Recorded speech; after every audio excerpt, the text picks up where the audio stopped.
Just wanted to let everyone know, in case you hadn't seen the post I made a day or two ago, we have new t-shirts and new gear at the Florida Maquis store. You can get stickers, pillows, bags, towels, blankets, a whole bunch of different kinds of t-shirts, hoodies, you name it. And even though I have everything set out here in black and gold, you can get just about any color you want. And I wanted to show that to you real quick. This is, of course, the fleece blanket. You can get it in pink. You can get it in red, blue, even white. And, of course, the phrase Auxilium meum ad Domino means the Lord is my protector. It is the first line of the Lord's Prayer. And the symbol below it basically was used for many, many centuries. And it stood for, under the cross we will be victorious. And I think that's very appropriate for modern times, given that everyone is running here and running there and trying to find some type of sorcery that will make them impervious to basically the sniffles. We have a protector.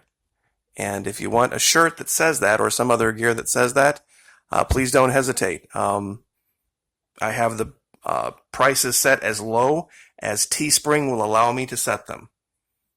So I don't think you'll find this stuff anywhere on YouTube or equivalent things here on YouTube any cheaper. And the more support I get from you guys, the less I have to worry about ads.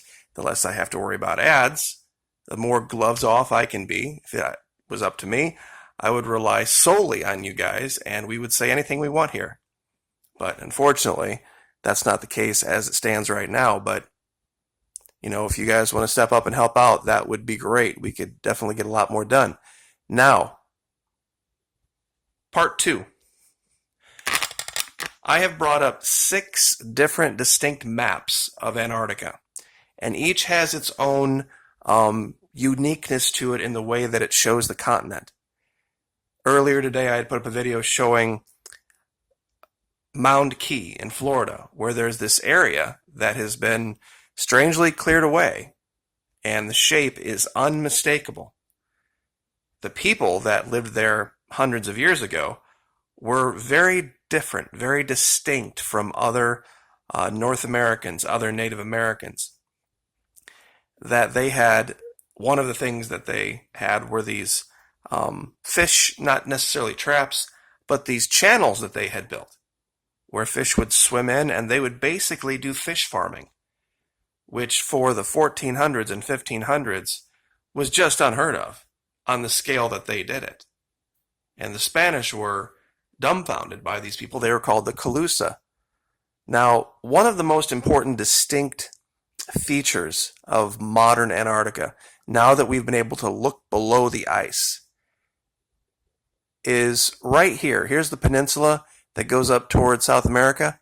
This area right here, I've focused on before, and it looks like this might have been some type of an inundation event right here, where you can see where it seems like a heavy channel was dug, and it overwhelmed this spine of mountains that runs through Antarctica. There are basically 2 different areas of Antarctica. There's what they call west and east.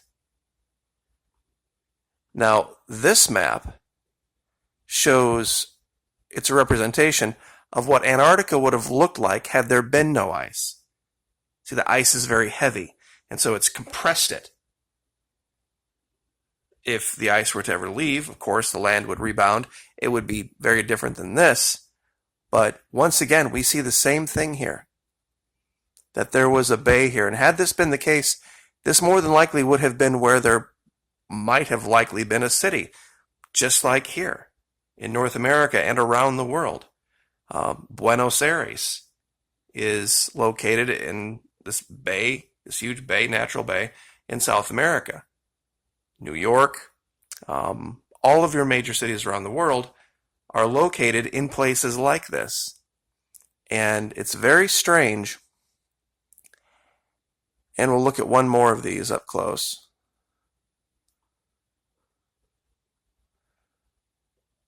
Let's see if I can get this to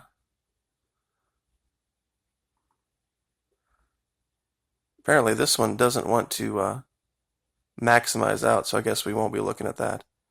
Well, I suppose we can do it manually. There we go. Same thing. This is one of the best maps, the British survey, because it shows so much in detail right through here. Now, let's go and bring up Antarctica. Now, here's how it sets Google Earth. I want to show some particular features of this location in Mound Key. And technically, it's Charlie Key, just south of there. Let's orient this properly. When you look in very closely, once again, you can see the shape of this peninsula right here matches this nearly perfectly. But it's not just that. When you look at, on the left here, you see this bay? The same thing here. But follow it around to like the 5 o'clock area.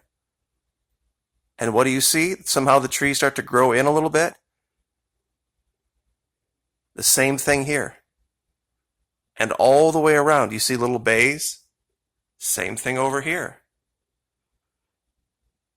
It's very strange. And when you look at where they've placed smaller pieces of vegetation, you have to wonder, are these representations of where the cities were? Because this is something that they would have needed to do. They would have needed to create a record of this is what our homeland looked like. This is where we lived. And it's what we would do too if there were some cataclysm. We would want some way to keep record of this. And maybe they were advanced in some ways, but not in enough ways. Like, for example, they didn't have iPads and they didn't have smartphones, where you could have just taken pictures, or CAD CAM design, where you could have created these maps and done them in 3D. They had to use the tools they had, or whatever they could carry with them. Now, I also mentioned that it correlated to 2 different places on the Pentagon network map. And I want to zoom out and show this and reorient. Now, you have to adjust for drift on this one. There's just no way around it. Down here is the Yucatan Pentagon that we've talked about so many times. And let me see if I can, for those of you that haven't seen this before, I'm going to try to turn off some of this so that you can see what we're talking about.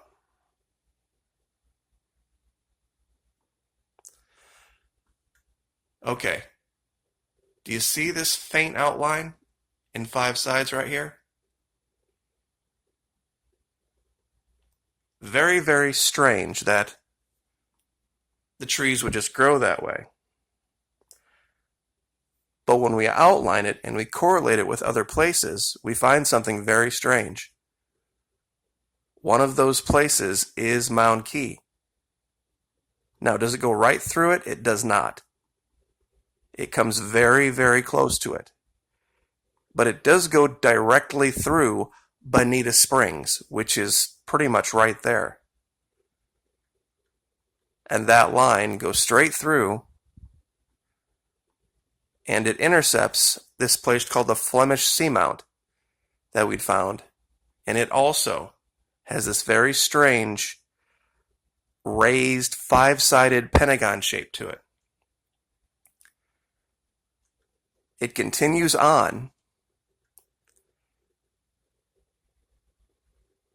and ends up at Stonehenge, generally speaking.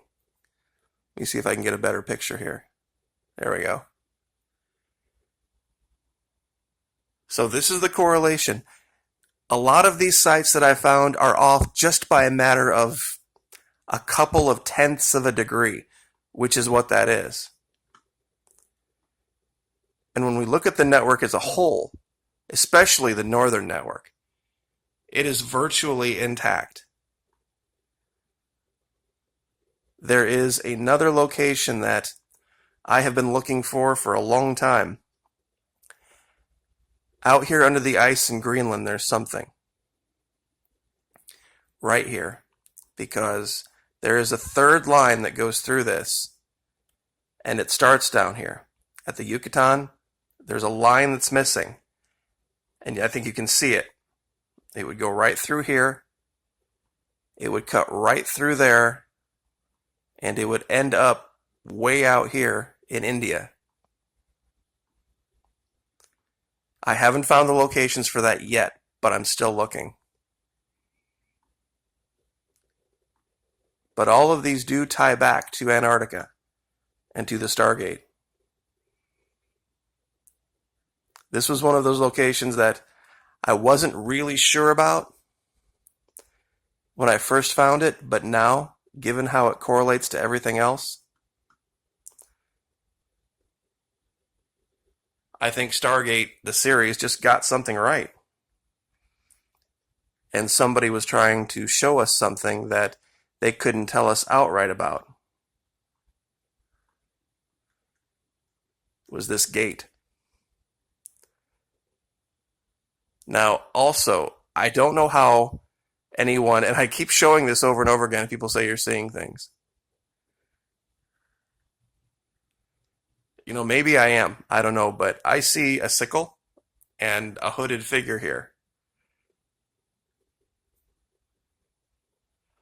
And maybe it's just a factor of the camera that I'm looking at a 27-inch 4K screen, and you're just seeing an image of a 27-inch 4K screen.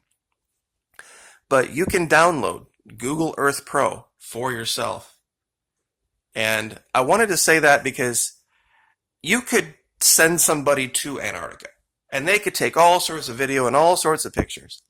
And then they could put it online and say, this is what I saw, this is what I found. And still people could come say, you doctored the images, you doctored the pictures, and you'd have no way of proving that you didn't. You would have no way of proving it. You'd have to get all sorts of experts and that tried to be on your side, and they'd accuse you of paying people off or hiring your friends or whatever. This is the beauty of the way that we find things at this channel. It's the unique way that we do it. You don't have to trust me. You absolutely have to have zero trust in me, either as a channel operator or as a person or as an investigator or as anything else. All you have to do is have a laptop or a computer, download Google Earth Pro, put in the coordinates, and look at the image for yourself and make up your own mind. There's no way I can mess with your computer. You can go buy a brand new one at the store and do it. And people have not had much of an answer for that until they say, well, clearly you must work with Google or know somebody who works with Google who's manipulating the images. That's how far people will go. That if I worked for Google and I had that kind of power, that I would just have this little channel, 111,000 subscribers, and that I would be doing this. It would be beyond logic, but those people don't operate from a logical place anyway. However, the investigation continues, and I do think, many years from now, people will look back and go, did they not know there was an entire continent full of fresh water in 2000? I mean, there were people literally dying of thirst around the world, and literally all they had to do was sail a ship down there and fill it full of water and sail it back. They did it with oil. Why couldn't they do it with fresh water? Did they not know there was literally 3 times the amount of fresh water down there as there was everywhere else in the world combined? And when you think about that, that's pretty stunning. If you think of the Amazon, if you think of the Mississippi, you think of the Great Lakes, Lake Baikal in Russia, all of the rivers and streams everywhere on the planet, all added together, are 3 times smaller than the amount of fresh water down here. And yet we still have people dying because they can't grow crops for lack of water. They don't have fresh water to bathe in. They don't have fresh water to drink. Yet we can build carriers, tankers, pardon me, that are 1,100 feet long for oil and move that all over the planet with no problem. There have been people in the Middle East that have even speculated about attaching um, azipods, drive pods, to floating icebergs and directing them into currents that'll move the icebergs up into the Indian Ocean so that they can access them. They're really working on this. While we have fleets of ships, and the water down here, the ice, is melting at a biblical rate. It's melting into these giant gully washers and streams and rivers that you couldn't stop them if you wanted to. I mean, by pumping them dry. You would never pump them dry. Ever. It's just, I think that's how history is going to remember this time, this era, as Bizarro World. Because we don't even know everything that there is to know about Florida, much less Antarctica. I'm going to look more into this, and one of the strange things I'll leave with, this is a picture from 2014. I wondered why this was undiscovered for so long. I figured out why. Check this out. I'm going to go ahead and this is with history off. This is an image, April 2020. Now we're going to go back in time. Watch this. 2017. 2016. 2014. 2013. 2012. 2010. It's gone. This is 2008. This thing just appeared in 2012. How could that be? How could you have it look like this in 2008 and look like this now? Clearly, this was hidden for a very long time, and something has occurred on the planet to make it come back. What? I have no idea, but it's very clear what it is. Anyway, like, share, subscribe. Thank you so much, and we will see you next time.